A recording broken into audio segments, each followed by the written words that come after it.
Welcome back, gamers. My name is Barry from Gamers Grit, and today we're diving into Indiana Jones and the Great Circle, a game I regret playing and absolutely loved. Yeah, I know that sounds weird, but stick with me here. This game is easily one of the best things to come out of the Indiana Jones franchise in years, but also put me through some serious struggles, and not just because of the game itself. Machine Games has done something absolutely incredible with this game, bringing Indiana Jones back to his roots. The story feels like it belongs right alongside the original trilogy. I'm actually pretty sure it takes place between Lost Ark and The Last Crusade, so there's no aliens, no time travel, just classic Indy, supernatural artifacts, fucking Nazis, and adventure. And that's all you need. The writing for the story is tight.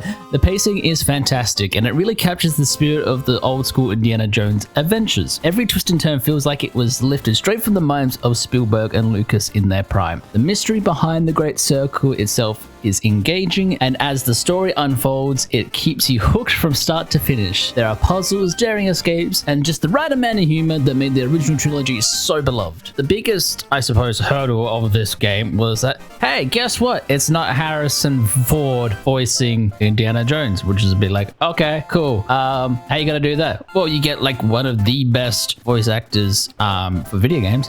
Troy Baker takes on the role of Indiana Jones this time, and while I was skeptical at first, because obviously he's not Harrison Ford and he's not grumpy, he actually nailed this. This has to be one of the best performances of the same character done by a different person, and he has done it like marvelously. Like, he sounds like Harrison Ford. It was kind of scary. He brings just the right amount of charm and wit and gruffiness to the character, and I literally had moments when I was playing this game where I forgot this wasn't Harrison Ford. He's also got all these quips, the tired old professor vibe, and the heroic stubbornness we expect from Indy. Now let's get into the supporting cast, firstly being Gina Lombardi, easily one of the best companions Indy has ever had. She's not just a tag along, she's smart, capable, and actually plays a significant role in the adventure. Their back and forth banter is some of the best dialogue in the game, and she generally feels like an essential part of the journey rather than just another sidekick, which happens way too often in other games, and I was actually happy for her, like, stick around. Like, there's the one companion, I'm just like, hey, you're pretty cool. And then there's Emmerich Voss, a big bad Nazi villain of the story. Finally, this is a villain I am all there for. He's got the perfect mix of charisma and menace, and his motivations are actually really interesting. There's actually a depth to him, and there's a reason why he's doing all these things, and his reason why he's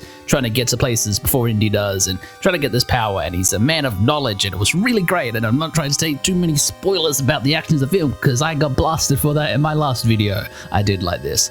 So that leads on to my next character that I wanted to talk about, and there's so many other cool characters throughout this game, but I just have to talk about the late great Tony Todd as Locust. He was absolutely terrifying in this role, and it was just kind of like scary to face him at times. He has this almost supernatural presence every time he was on screen. I felt genuine dread every time I saw him, but he's still not as terrifying as some of the moments in this game. The locations in this game, phenomenal. We go from Marshall College to the Vatican to Giza, the Himalayas, Shanghai, Sakatao, and Iraq. So each one of them is its own chapter for its own story. But the Giza, Vatican, and Sakatao, like, that was just like, here's a big open area, go and explore, and how you do all that was actually really cool. Each level is packed with incredible detail, making every location feel like a real lived-in space. The atmosphere, the lighting, the environmental storytelling, it's clear Machine Games put their heart into crafting these places, and it really does. Like, there's a lot of detail, and I'm just like, wow, like, it's really cool.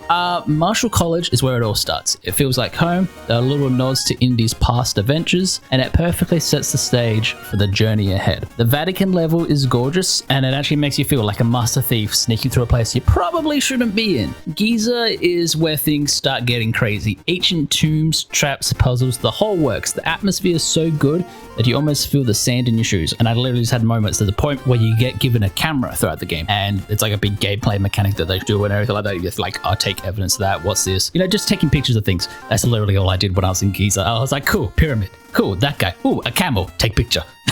That's literally what I did. The Himalayas is one of the most visually stunning locations in the game. Snow-covered mountains, and it's the best setup for the whole supernatural wackiness to the story of the game. Shanghai brings the pulpy action vibes with destroyed streets, intense chases, and it definitely has the most wackiest action sequence of the game. Well, for me anyway. And it definitely reminds us that, hey, these are the guys that made the Wolfenstein franchise. You know, you gotta throw in your weird wackiness of like things. Sukhothai, oh boy, this is where the game really creeped me out, and it does not hold back. So the entire chapter of this, but the entire level is you go around on a little boat through all these rivers and stuff like that. And I don't want to say any spoilers as to what's in the water.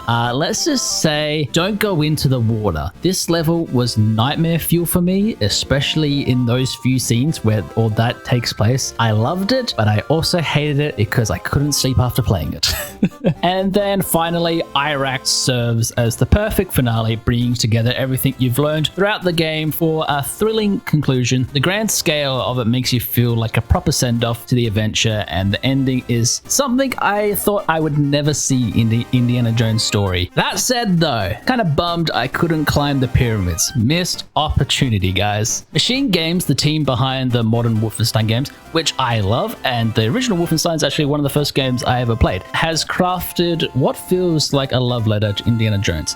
The gameplay itself is a mix of exploration, puzzle solving, and action, just like the movies. The whip isn't just a gimmick, it's an actual tool you need to master for traversal and combat. Does come in handy, especially when people have guns. You can just go whip and take it from them. I was like, how is that gonna work gameplay wise? And I played on hard difficulty, and sure, it was intense at times, but it was just so cool. It was just from the game, so you can just whip it out their hands. It's great. The puzzles feel rewarding to solve, not just filler content to slow you down. And it was just so cinematic and so cool when I could get the game to work. So this is the reason why I said at the beginning why I regret playing this game. I run a 30 series GPU, specifically a 3070, I think. And yeah, I know it's getting old, but upgrading a GPU these days is like trying to find the holy grail itself. They're expensive, and if you do find one, you're probably gonna have to solve some ancient puzzle to get it. Because the Great Circle leans heavily on ray tracing, and it actually is a requirement for this game,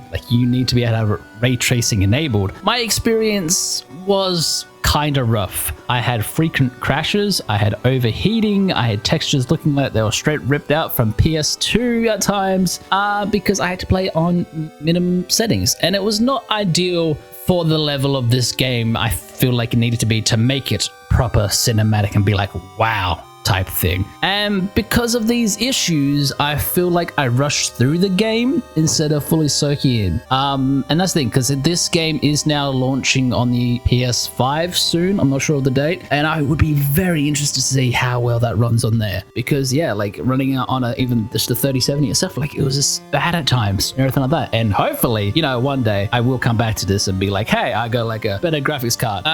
Another issue I did have with this game is the first person perspective. I get it. MachineGames are some of the best developers in FPS games out there. Look at Wolfenstein series that they've done.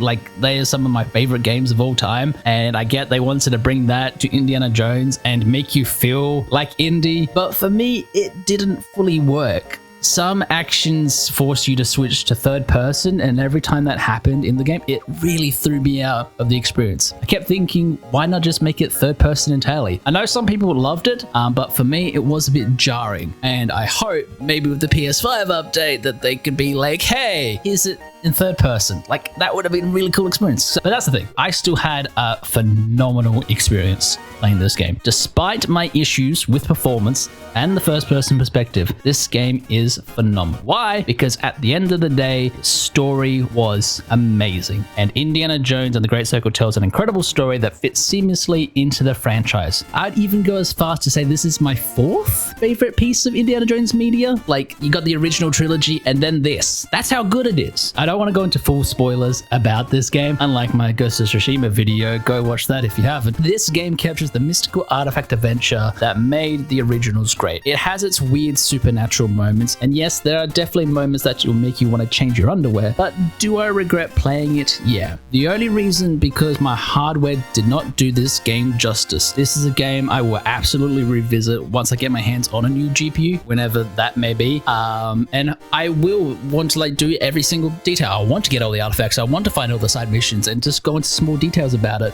Because I think it was just such a fun game to play. But I feel like just because my graphics card and how many issues I had, I was just like, I'm not there. Like I'm not immersed enough. It's just not there. This is definitely one of those games I am going to revisit. Until then, I'll just have to live with the fact that I didn't get to experience the Great Circle the way it was meant to be played. And hey, if anyone's got a PlayStation 5 and is watching this video right now and you have played this on PS5, let me know in the comments like how well it's done. The same for anyone, the 40 series and 50 series. Definitely someone's got a 5090. So that's really it for whatever this video is. I'm still not sure how often I'm going to do these. This one was a pretty late thing. Like I finished playing this game over a month ago now, 2 months ago at this point. So let me know in the comments what you thought of the game if you did play it. And if you are new here, consider subscribing. It always does help out, or hit that like button. I think it helps these days. I'm not sure how YouTube works. This has been Barry from Gamer's Regret, and I'll see you all in the next one.